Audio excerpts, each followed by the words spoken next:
Estimados alumnos, ¿cómo están? Muy buenas tardes. Me da mucho gusto saludarlos, tal cual como lo hice saber en la primera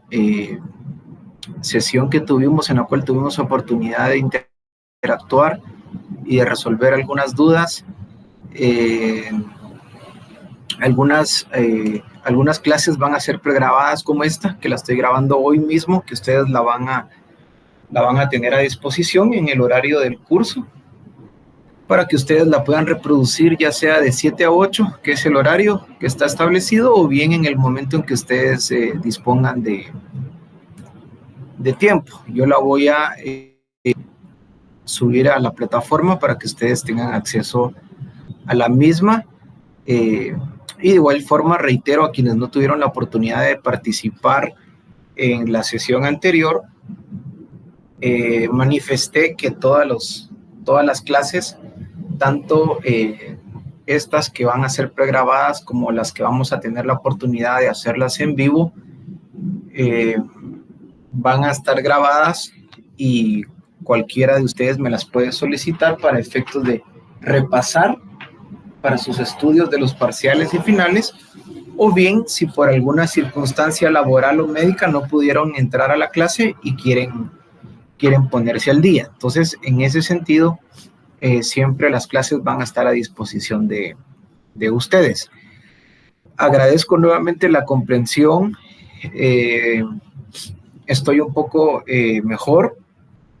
todavía no recuperado del todo, sin embargo, pues el tiempo apremia y es importante que avancemos y que empecemos a agotar el contenido del curso. Como bien lo dije, no tendremos un libro específicamente en el cual nos vamos a basar, sino vamos a apegarnos a lo que establece específicamente el programa del curso, y ese orden es el que vamos a ir respetando para quienes tengan duda. De igual forma, habrán lecturas sugeridas, lecturas objeto de hojas de trabajo y lecturas susceptibles de algún ensayo o de algún análisis, como sentencias o algunos escritos que yo iré subiendo en la plataforma para que ustedes dispongan de los mismos. Entonces, entrando en materia, el primer tópico que encontramos en el programa es el juicio oral. Previo a dar inicio a esbozar específicamente lo que la ley establece sobre el juicio oral, quiero tomarme algunos minutos puntuales para recapitular algunos institutos procesales que considero son necesarios para que los tengamos claros y que no exista duda al respecto, o de que sí se encuentre sólido el conocimiento que les permita a ustedes la comprensión total de lo que estamos tratando. Entonces, ya les había manifestado anteriormente que la clase de Derecho Procesal Civil 1, su objeto principal es ver todos estos temas introductorios, institutos procesales, algunos análogos específicamente a temas de derecho procesal laboral, derecho procesal penal, derecho procesal administrativo. Comparten similitud de institutos, toda vez que la ley procesal adjetiva tiene mucha similitud en algunos aspectos, y en el ámbito civil pues encontraremos ciertas particularidades. Entonces, de esa cuenta, recapitularé algunos temas que considero son necesarios para que podamos comprender los diferentes juicios que son objeto de la clase de Derecho Procesal Civil 2. Entonces, el primer tema es el juicio oral. Recordemos que el primer juicio que vemos en el código y que aprendemos en Derecho Procesal Civil 1 es el juicio ordinario, que yo les manifestaba que por su naturaleza es un juicio bastante extenso, y el Código Procesal Civil establece que todo asunto o toda controversia que no tenga señalado específicamente un procedimiento a través del cual debe dirimirse, pues el mismo será sometido a un juicio ordinario, es decir, que es el por defecto, si la ley no establece taxativamente o expresamente que deba de ventilarse en un juicio específico, pues entonces en su defecto tiene que hacerse en el juicio ordinario. Yo les recomiendo que vayamos haciendo anotaciones específicamente al margen de su ley para que vayamos haciendo las concordancias que les permitan a ustedes ir haciendo enlaces o vínculos entre ciertos artículos con otros, que les permita que al momento de hacer un repaso o de estudiar, poder entender. Y uno de ellos es todos aquellos asuntos, es una pregunta muy común dentro de los exámenes técnico-profesionales, que nosotros los evaluadores preguntemos cuáles, que por lo menos nos digan 15 o 20 ejemplos de asuntos que se tramitan en un juicio ordinario. Y la mayoría de ocasiones los alumnos se limitan a establecer que es un juicio ordinario de divorcio, un juicio ordinario de daños y perjuicios, y ahí nos quedamos cortos. Sin embargo, en un juicio ordinario, recordemos, es numerus apertus, es decir, la propia ley establece que todo aquello que no tenga un procedimiento señalado debe de sustanciarse en un juicio ordinario. Y las demás, la propia ley establecerá por numerales, el Código Procesal Civil establece por numerales cuáles son estos asuntos. Entonces, el juicio oral claramente tiene numerado los asuntos sometidos a este tipo de procedimiento. Vamos a recapitular un poquito un tema doctrinario o un tema de sustantivo que considero que es importante tener a la vista, traer a colación, porque les va a permitir a ustedes entender el por qué es que el legislador, al momento de crear este tipo de leyes, fue categorizando o clasificando las diferentes controversias en distintos procesos. Es decir, que entendamos los por qué es que ciertas controversias o asuntos se deben de tramitar en distintos procesos. Recordemos que hay juicios de conocimiento, hay juicios específicamente ejecutivos y hay juicios declarativos. Entonces, el juicio ordinario es un juicio específicamente de conocimiento, toda vez que la parte que presenta el petitorio, es decir, la demanda que funda su demanda específicamente en alguna controversia que tenga frente a uno o más terceros, es porque existe un conflicto específicamente de derecho. Recordemos que el derecho no se prueba, pero lo que sí debemos probar ante un órgano jurisdiccional, porque el Código Procesal Civil recoge al juez natural, es decir, a la jurisdicción ordinaria, es decir, los tribunales de justicia que están a cargo del organismo judicial y los organiza mediante jerarquías, mediante materias, mediante cuantías y territorios. Estamos hablando de la jurisdicción ordinaria. Y tenemos otro tipo de jurisdicción, tal cual es el arbitraje, que en su momento lo veremos, y las partes por el principio de la autonomía de la voluntad, que es uno de los principios rectores y que por excelencia caracterizan al derecho civil y al derecho procesal civil, es que las partes tienen la plena y total libertad de elegir si al momento de existir una controversia o diferencia en un convenio o en un contrato, someterla ya sea a las leyes, a los tribunales naturales de jurisdicción ordinaria, o bien someterlo a una jurisdicción privativa, tal cual es el caso de un arbitraje. Es decir, la propia ley le da la autonomía, la potestad, la libertad a las partes de poder elegir, así como de transar, y entiéndase transar, es decir, negociar, concertar o celebrar cualquier tipo de negocio jurídico, mientras este no esté prohibido o riña en contra de los principios constitucionales y las leyes específicas que regulan cada materia. Entonces, en este sentido, en este curso veremos tanto la jurisdicción ordinaria, entiéndase todos los tribunales que están establecidos mediante el organismo judicial, específicamente los de materia civil, tanto los de paz, así como los de primera instancia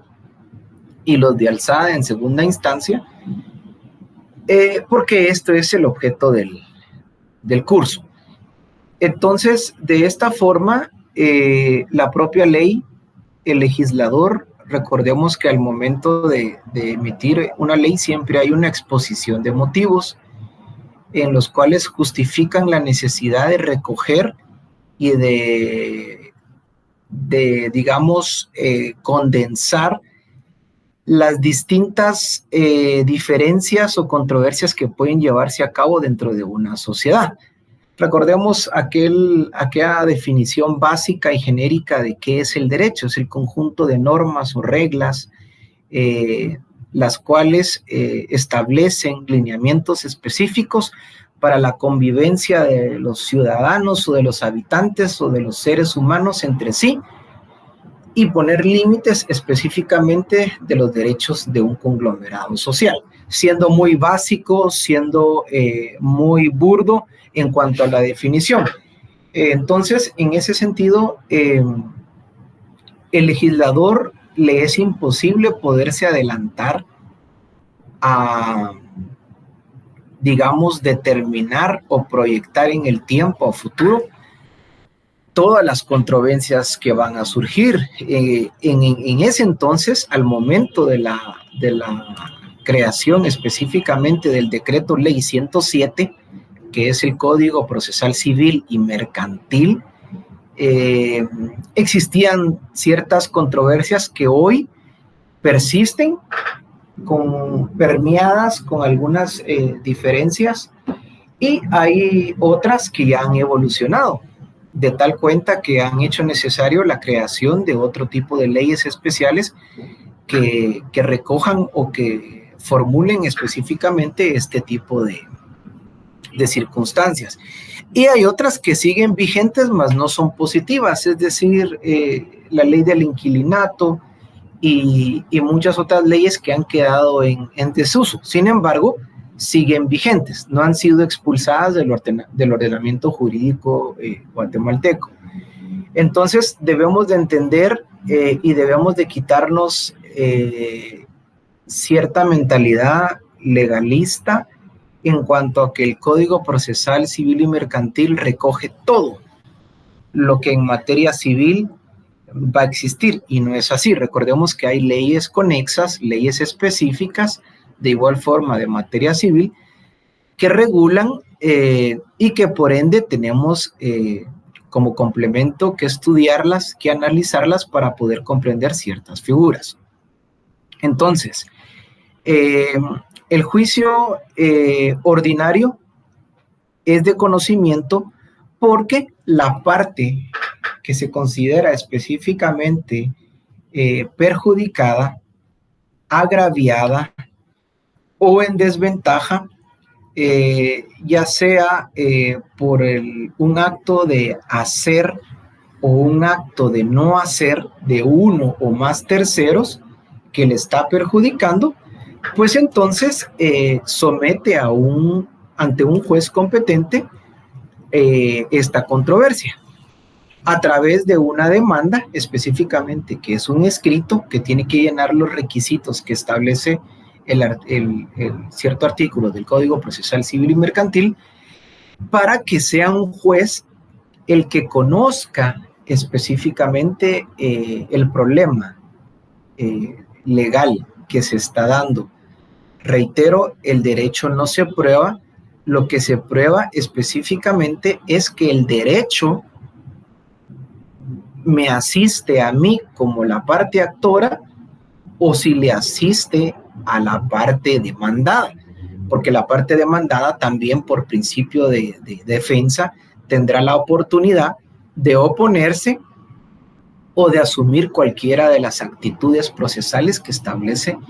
el código. Entonces, en este sentido, es importante que entendamos que los juicios de conocimiento,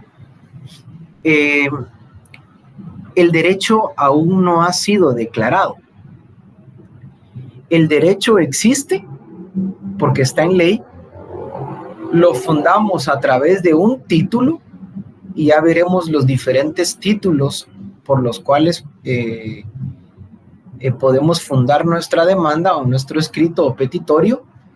y será un juez después de ciertas etapas procesales que proferirá una sentencia, una resolución después de un análisis de fondo y establecerá específicamente a quién de las partes le corresponde y le asiste determinado derecho. ¿Qué derecho? Bueno, pues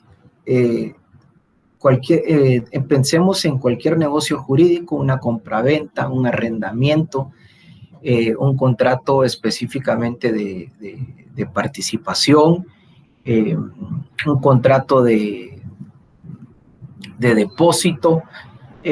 todos aquellos contratos que encontramos en el libro 5 específicamente del Código Procesal Civil. ¿Por qué? El código se denomina Código Procesal Civil y Mercantil porque muchas de las figuras que establece este código se utilizan para el tema mercantil. Sin embargo, el tema mercantil tiene un juicio específico a través del cual se dirimen todos los temas mercantiles, que es el juicio sumario. Entonces, como tal, el derecho mercantil señaló la vía a través de la cual deben de dirimirse los temas mercantiles. Y supletoriamente, por supuesto, deben de observarse ciertas figuras que están en el Código Procesal Civil y Mercantil. Entonces, los juicios de conocimiento son todos aquellos en donde las partes someten a conocimiento de un juez, ya sea de primera instancia o un juez de paz, un conflicto para que sea el juez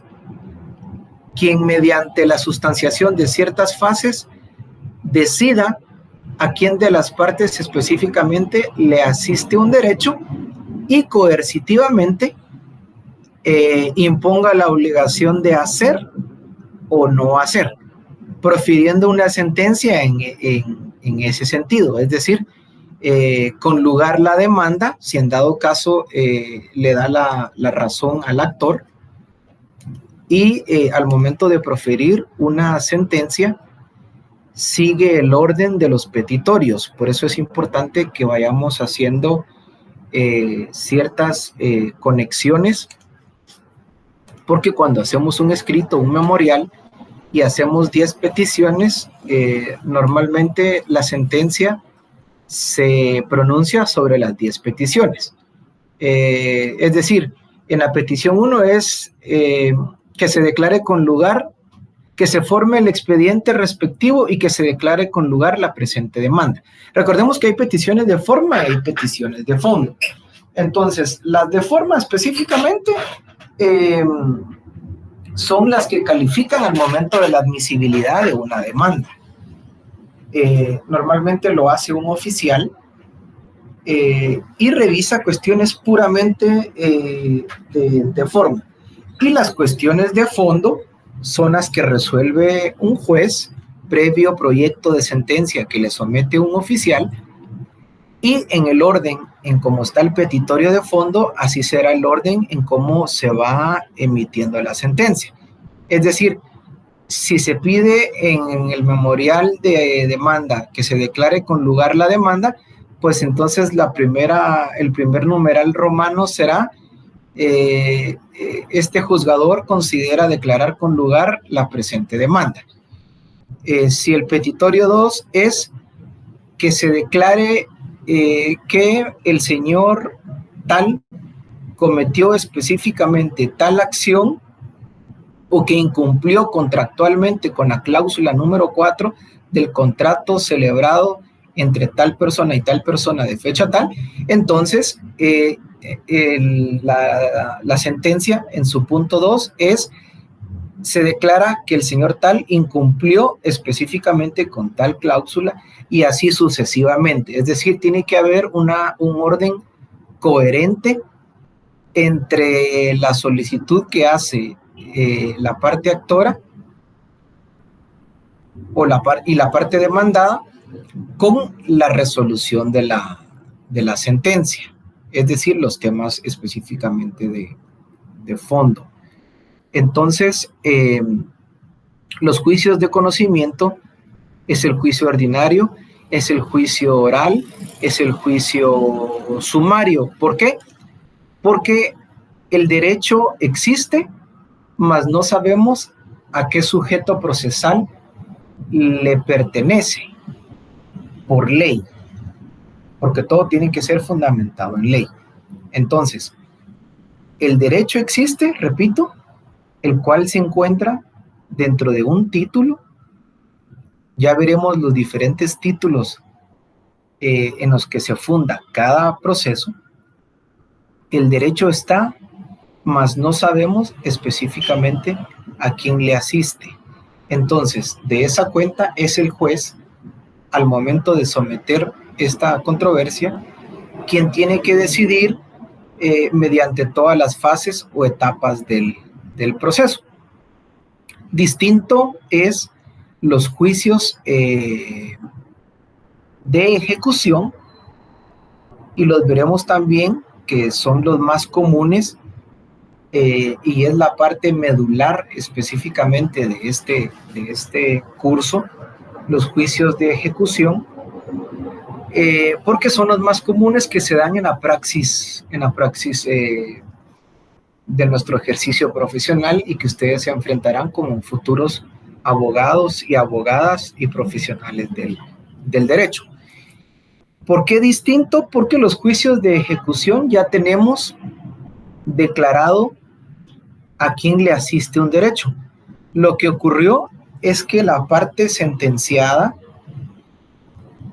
no cumplió con la obligación de hacer o no hacer. Por lo tanto, necesitamos que un juez, a través de un juicio ejecutivo o un juicio ejecutivo en la vía de apremio, coercitivamente obligue a quien está incumpliendo y ejecute la sentencia que anteriormente se había dado en un juicio de conocimiento. Es decir, tenemos un juicio ordinario ya con sentencia, tenemos un juicio sumario ya con sentencia, un juicio oral ya con sentencia, un juicio arbitral, que recordemos que es jurisdicción privativa, pero también tiene, en este caso no se le denomina sentencia, sino se le denomina laudo arbitral, que es sinónimo de sentencia, es decir, es el documento a través del cual uno o más árbitros concluyen y resuelven específicamente una controversia. Pues si no se cumplió con lo que los jueces o los árbitros establecieron a través de esta sentencia o laudo, pues entonces lo que se hace es que se presenta una demanda de naturaleza ejecutiva o ejecutiva en la vía de apremio, y al juez ya no se le pide que conozca la controversia y que se pronuncie sobre a quién le asiste o no un derecho, sino específicamente lo que se le pide al juez es que ese derecho que un juez declaró mediante una sentencia, él lo ejecute y le fije un plazo a la parte demandada o ejecutada para que lo haga, de tal cuenta que si transcurre este plazo y no lo hace, entonces que se auxilie por medio de la fuerza pública, que en este caso es la Policía Nacional Civil. Vamos a ir ejemplificando para que ustedes puedan ir entendiendo. Es decir, tenemos un juicio de daños, un juicio ordinario de daños y perjuicios, en donde se establece específicamente que la persona A cometió no solo un daño, sino también le causó un perjuicio a la persona B, lo cual tiene que ser cuantificable, porque si no, no tenemos claramente qué monto es el que pretendemos que un juez ejecute. Entonces, en el juicio ordinario establecemos qué daño es, cuándo se cometió, a quién se le cometió y producto de ese daño, cuáles fueron los perjuicios que se desprendieron de ese daño. Pensemos en que una persona le colisiona un vehículo a otra y le ocasiona un daño material a su vehículo. Entonces, ¿el daño cuál es? Pues el daño de la estructura, pensemos en un vidrio, la puerta, un bumper, trasero, delantero. Este es el daño. Pensemos ahora en el perjuicio. Bueno, pues el perjuicio es que con este vehículo esta persona se dedicaba a transporte de personas, ya sea taxi o ya sea Uber, o con este vehículo tipo pick-up repartía frutas y verduras todos los días, a través del cual tenía ciertos ingresos por día, y entonces por el daño que le ocasionó a su vehículo, no solo no puede usarlo, sino no va a poder ejercer su profesión u oficio, y entonces este es su perjuicio, es la merma, es lo que está dejando de percibir producto del daño ocasionado. Pensemos entonces que se logró comprobar en un juicio ordinario ante un juez de primera instancia civil el daño y el perjuicio y fue cuantificable. Entonces el juez le da la razón a la parte actora, emite una sentencia declarando con lugar la sentencia, declarando responsable del daño y del perjuicio a la persona B, y reconociendo específicamente cuál fue el daño, cuál fue el perjuicio, y lo cuantifica y entrega una sentencia. Y ahí terminó entonces un juicio ordinario, el cual pudo haber durado alrededor de 2, 3, 4, 5, 8, 10 años. Lo hablábamos en la primera sesión. Normalmente los juicios ordinarios se caracterizan por ser sumamente extensos, sumamente largos. Y condena específicamente a la persona B a que entonces le repare el daño o haga un resarcimiento del daño a la persona A, y en concepto de perjuicios le pague cierta cantidad. Y entonces viene la persona B y no lo hace, no lo cumple. Aquí viene, digamos, la parte crítica, la parte triste, la parte lamentable de nuestras leyes. Entonces la persona A se queda en sus manos con la sentencia, y decía un catedrático hace 12 años, 13 años, cuando tuve la oportunidad de estudiar Derecho Procesal Civil, bueno, ahora que ya tenés tu título, decía nuestro catedrático, colgalo en la pared, mandalo a encuadrar, colgalo en la pared, porque no te va a servir de absolutamente nada. Porque si la persona B no lo quiere cumplir, solo tenés tu sentencia. Entonces, ¿qué es lo que hay que hacer? El juicio de conocimiento ya feneció, ya se declaró con lugar la sentencia, ya se estableció montos y la persona B es responsable. pero si no quiere, no cumple. Entonces, misma situación sucede con un tema de un juicio oral de fijación de pensión alimenticia. Bueno, yo compruebo que esta persona es el papá del niño, compruebo que sí está trabajando, compruebo que tiene aptitud económica para pagar cierta pensión alimenticia y pido que se le condene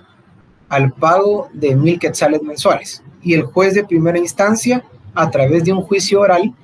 establece que sí es responsable y que sí debe de pagar los primeros días 1,000 quetzales. Pero viene el papá y también de igual forma, como en el ordinario, no paga, incumple. Entonces, la ley establece los juicios ejecutivos, que se diferencian de los de conocimiento, es decir, que aquí ya no vamos a discutir a quién le asiste el derecho porque ya tenemos una sentencia donde lo dice, sino aquí vamos a venir ante un juez, nuestro título será la sentencia, la certificación de la sentencia, sea sentencia de un juicio sumario, sea sentencia de un juicio oral, sea sentencia de un laudo arbitral, una certificación de un laudo arbitral, sea una certificación de un juicio ordinario, de una sentencia, y ese será nuestro título en el cual fundaremos nuestra demanda ejecutiva y ya no perdemos tiempo en decirle al juez que conozca la controversia, sino le pedimos que lo obligue. Y los mecanismos de obligarlo, recuerden ustedes sus clases de todos los medios, específicamente de medidas precautorias, que no son más que acciones que la ley le otorga a la parte actora para garantizar al menos ciertas resultas de un proceso, porque entre la presentación de la demanda y la emisión de la sentencia transcurre demasiado tiempo, a través del cual la persona puede salir del país, puede morirse, puede vender sus bienes, lo cual es un delito, que es alzamiento de bienes, puede contraer matrimonio y someterlo a un régimen de patrimonio conyugal y familiar, y distintas figuras. Entonces, por eso a la parte actora se le provee procesalmente de las medidas precautorias, como es el embargo, la anotación de demanda, el secuestro específicamente, el arraigo, la prohibición de salir del país, el arresto domiciliario, y así como otras que establece el Código Procesal Civil y Mercantil. Entonces, de esta cuenta, los juicios ejecutivos tienen ese fin, establecer que ya el derecho está dado, está reconocido, y como tal entonces se le fije un plazo al ejecutado, al demandado, y que si no cumple, que entonces con los bienes que tenga, los cuales fueron previamente embargados, inmovilizados, secuestrados, o que esta persona se le prohibió salir del país por aire, mar y tierra, y si tiene bienes, pues que los bienes sean puestos en subasta pública, se vendan, y producto de la venta y el dinero que se obtenga, el demandante o el ejecutante pueda hacerse de la cantidad que desde un juicio anterior está reclamando. Por eso es importante que entendamos la naturaleza de los juicios, del por qué específicamente cada controversia tiene un proceso distinto a través del cual se tiene que sustanciar, porque no todo puede tener un tratamiento igual, porque las controversias son diferentes. Hay controversias líquidas y exigibles, hay controversias de hacer, hay controversias de no hacer, hay controversias que van sobre bienes inmuebles, hay controversias que son objeto de bienes muebles, hay controversias familiares,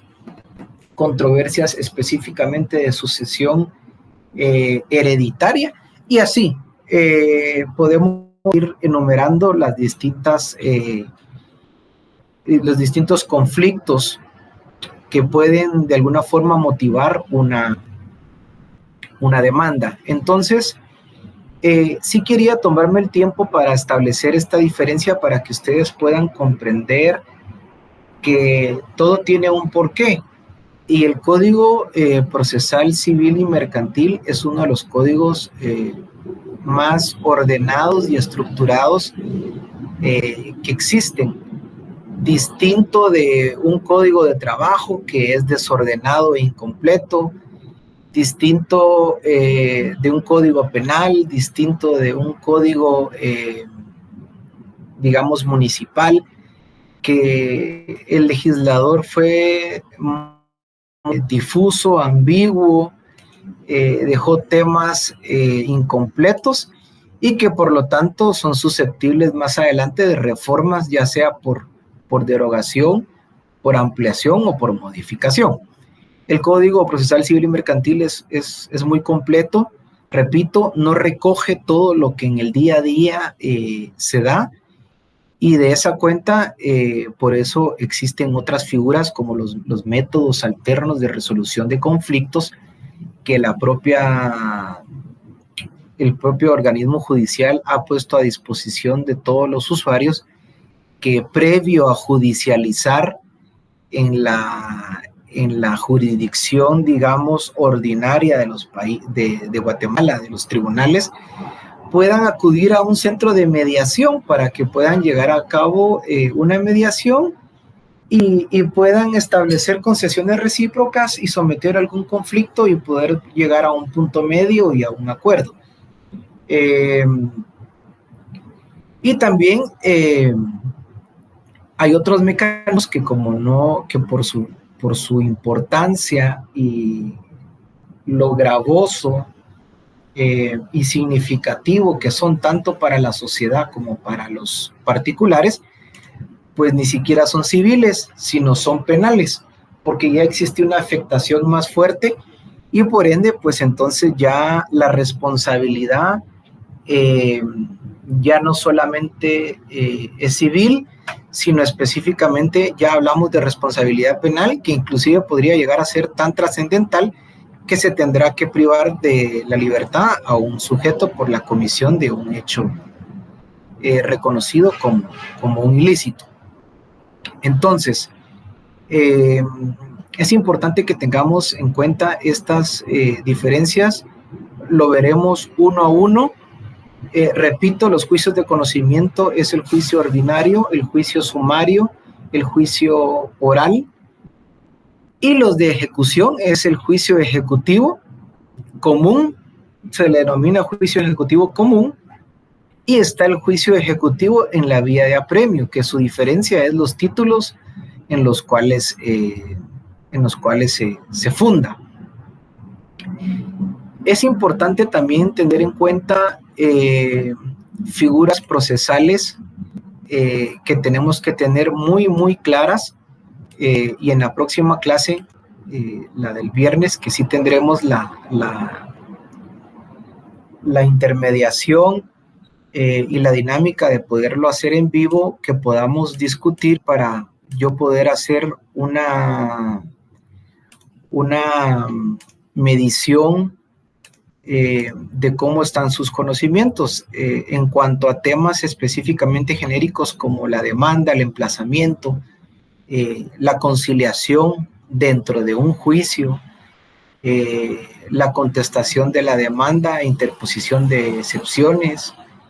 la prueba como tal y qué tipo de prueba puede incorporarse, las incidencias y nulidades, la sentencia, los medios de impugnación, cuantías específicamente, el régimen de notificaciones, los requisitos que tiene que llenar un escrito o memorial, la figura a ruego, el auxilio y dirección profesional, los timbres, todos estos temas que muchas veces algunos son de forma y califican un escrito y por ende lo rechazan o fijan un previo, y todos aquellos que son de fondo, que son los más importantes, por los cuales una de las partes puede perder una litis, una controversia, por no haber específicamente utilizado a su favor o haberse fundamentado correctamente a través de su escrito. Las actitudes que puede asumir tanto el actor como el demandado. Es bien importante que tengamos claro todo este tipo de figuras. Yo estaré haciendo algunas preguntas, ustedes me darán su retroalimentación y dependiendo de eso, así iremos un tanto más despacio o un tanto más rápido para entrar de lleno. Porque me interesa más que tengamos claro este tipo de figuras, porque el procedimiento ya está establecido en la ley. Es decir, esquemas lo podemos esquematizar o podemos descargar un esquema de internet y aprendérnoslo de memoria o entenderlo. La ley específicamente establece los plazos. No nos vamos a inventar absolutamente nada que no esté implícito y que esté regulado en el Código Procesal Civil y Mercantil. Me interesa más que dentro de cada proceso vayamos entendiendo ciertas figuras que muchas veces se prestan a confusión o a la no comprensión, para que podamos entender, porque en ningún momento les voy a pedir yo que ustedes me señalen con memoria ciertos plazos, porque los plazos están establecidos en la ley, y si bien es cierto que en el día a día se nos pasa un plazo y podemos inclusive perder la oportunidad de contestar una demanda y perder un juicio y tiene una trascendencia fatal para nuestro cliente, no es didáctico que nos aprendamos los plazos, sino que entendamos los por qué, que sepamos argumentar. Yo le doy mucho enfoque específicamente al derecho probatorio, al derecho de argumentación dentro del proceso civil, porque es el más importante y es la columna vertebral para todos los demás procesos: procesal penal, procesal laboral, procesal administrativo, procesal constitucional. Entonces, porque las figuras son análogas, con ciertas particularidades o diferencias,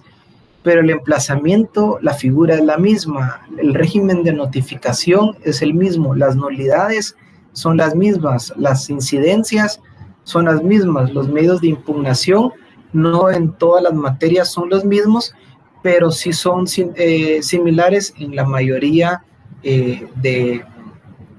materias. Entonces, de esa cuenta, vamos a poner mucho énfasis en este tipo de tópicos,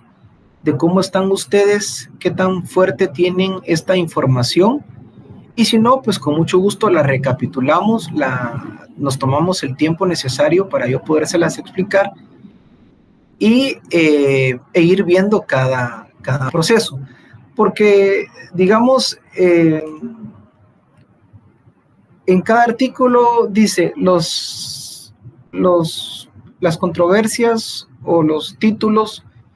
que se sustanciarán en el juicio oral es A, B, C y D. En el sumario 1, 2, 3, 4, 5, 6. En el ejecutivo 1, tal. O sea, es decir, ya están dados y eso no lo podemos aprender, ya sea por comprensión o por memoria. Lo que tenemos que entender son esas estrategias procesales que están a disposición de las partes, tanto del actor como el del mandado, que permitan que el actor obtenga una sentencia favorable o que el demandado obtenga una sentencia favorable, es decir, que no sea condenado específicamente en alguno de estos procesos. Este tipo de tópicos son los más importantes, que entendamos las actitudes de los sujetos procesales para que podamos comprender los demás procedimientos. Entonces, el régimen de notificaciones es muy importante. Solemos confundir la notificación. Recordemos que la primera notificación es la más importante porque es a través de la cual no estoy de acuerdo yo con la palabra, pero es la que se utiliza y la voy a utilizar para efectos didácticos que ustedes puedan identificar. Cuando se traba la litis, dicen los códigos, el código y los libros, cuando se traba la litis, ahí es el momento en donde da inicio un proceso de naturaleza civil. Si la litis no se traba, no queda perfeccionada por el tema de notificación, nos traemos abajo todo un proceso. Por eso es importante que tengamos claro todo este tipo de figuras, porque desde ahí empieza o alguna falencia, alguna debilidad que tenga un título a través del cual yo quiero fundar mi demanda. Y si ese título adolece de algún vicio o algún error o alguna merma, específicamente algún requerimiento legal, y no se observó, mi título será atacado mediante una excepción como ineficaz, y por lo tanto no nos va a extrañar que un juez declarará sin lugar la demanda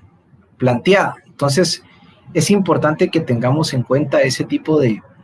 temas para que los vayamos arraigando y que vayamos entendiendo la importancia que tiene la materia civil dentro de nuestra formación como futuros profesionales del derecho. Entonces, en la próxima clase vamos a ir empezando a desglosar este tipo de temas conjunto con ir viendo el juicio oral, y vamos a ir haciendo pausas para ir viendo lo relativo al juicio oral, pero específicamente cada fase, la del emplazamiento, la de las excepciones y así sucesivamente, para que vayamos entendiendo, porque muchas veces yo veo debilidad desde el memorial. Desde el memorial nos comimos alguna parte específicamente y por lo tanto entonces nos van a rechazar la demanda. Ni siquiera en la práctica hay mucha mala práctica profesional, en donde vemos memoriales de personas ya egresadas que dejan mucho que desear, pues porque si no hay experiencia es natural, es es un camino por el cual todos hemos transitado, pero para eso la ley establece todos los requisitos esenciales que tiene que contener un memorial. Hay vulgarmente machotes, como se le denomina, pero hay formatos o minutas previamente establecidas, es decir, no podemos alegar ignorancia,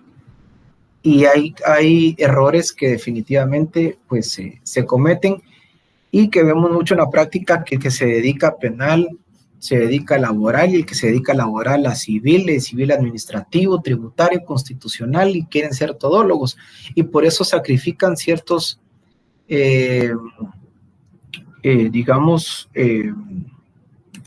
ciertas observaciones o requisitos o condiciones o rigorismos que les son aplicables al derecho laboral, más no al derecho procesal penal, pero sí al civil, más no al administrativo, y aquí es donde entonces está el verdadero aprendizaje, porque ustedes no solo llevan este curso, llevan otros cursos, y entonces es donde ustedes tienen que ir contrastando y haciendo la diferenciación específicamente de las materias para que puedan sepan diferenciar esta situación. Entonces, concluyo específicamente la sesión de hoy recapitulando que en derecho civil recordemos que todo aquello que no está prohibido por la ley puede y es susceptible de que se convierta en un negocio jurídico. Tengamos muy en cuenta que el principio por excelencia rector del derecho civil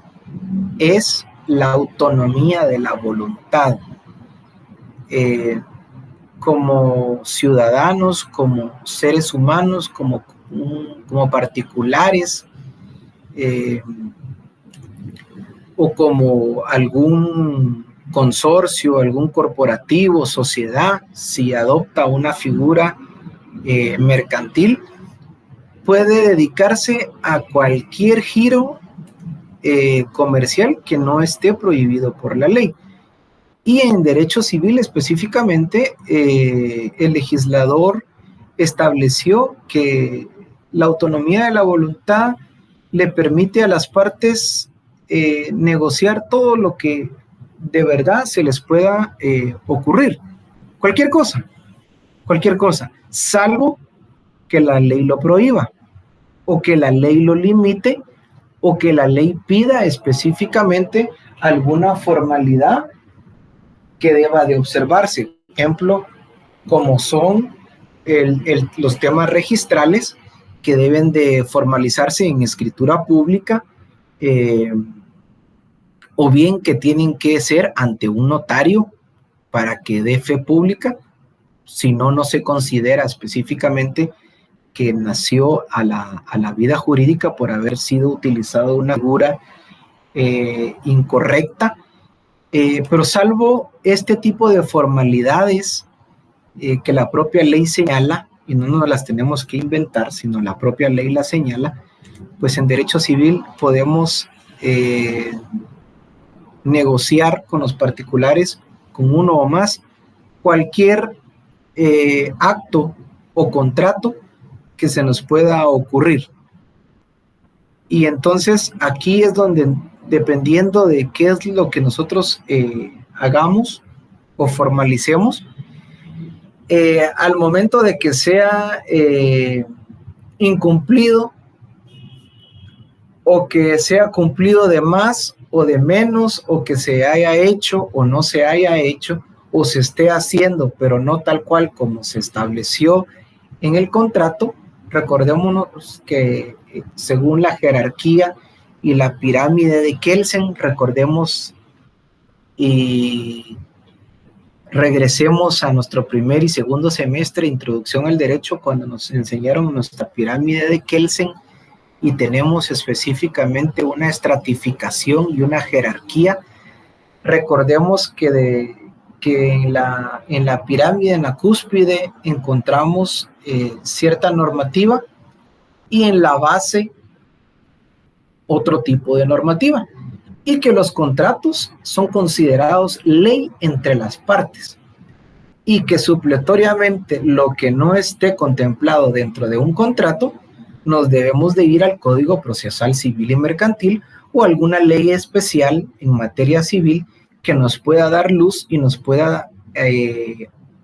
coadyuvar a entender o resolver o dirimir un conflicto específicamente. En este caso al juez, cuando sometemos a su judicatura y su potestad de juzgar algún tema específicamente. Entonces, ¿por qué les digo esto? Porque si bien es cierto que la ley establece que en el juicio oral pueden dirimirse ciertos títulos y en los demás procesos otros, nos deja abierto que en el juicio ordinario son todos aquellos que sobran y que podamos imaginarnos, y que los seres humanos o personas individuales o jurídicas con capacidad jurídica puedan concertar y celebrar. Pueden dirimirse en juicios ordinarios, o bien pueden someterse a temas de arbitraje, ya lo veremos cómo se dispone de esta forma a través de cláusulas que van insertas dentro de un contrato y cómo es que podemos documentar los diferentes tipos de contrato. Entonces, les pido que para la clase del día viernes podamos darle lectura a los artículos que recogen las notificaciones, los requisitos de la demanda, el emplazamiento, las excepciones y las posturas que pueda asumir tanto el actor como la parte demandada, para que tengamos específicamente, refresquemos estos conocimientos y los podamos discutir el día viernes, que será objeto de la clase, e ir leyendo artículo por artículo. Entonces, recordemos, recapitulando, todas las clases serán de 7 a 8. El link de la clase será el mismo siempre. Las clases son los miércoles y viernes. Ya creé el grupo de WhatsApp a través del cual nos estaremos comunicando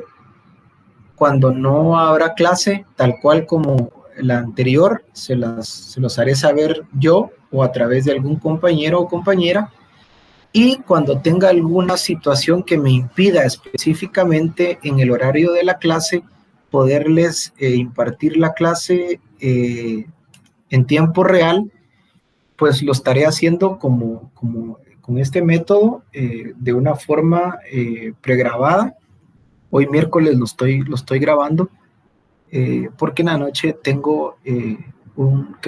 que sesionar en junta directiva. Entonces,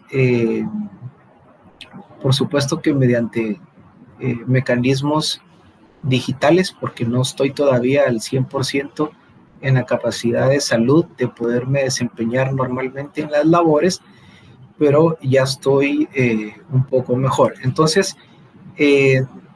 a las 7 en punto estará disponible el link con la grabación de esta clase para que ustedes la puedan escuchar, y todas las dudas que surjan de esta sesión las apuntan y con gusto las resolvemos cuando tengamos la interacción en vivo. Les deseo a todos un excelente miércoles y un buen retorno y un seguro retorno a casa. Que tengan todos una excelente tarde. Hasta luego.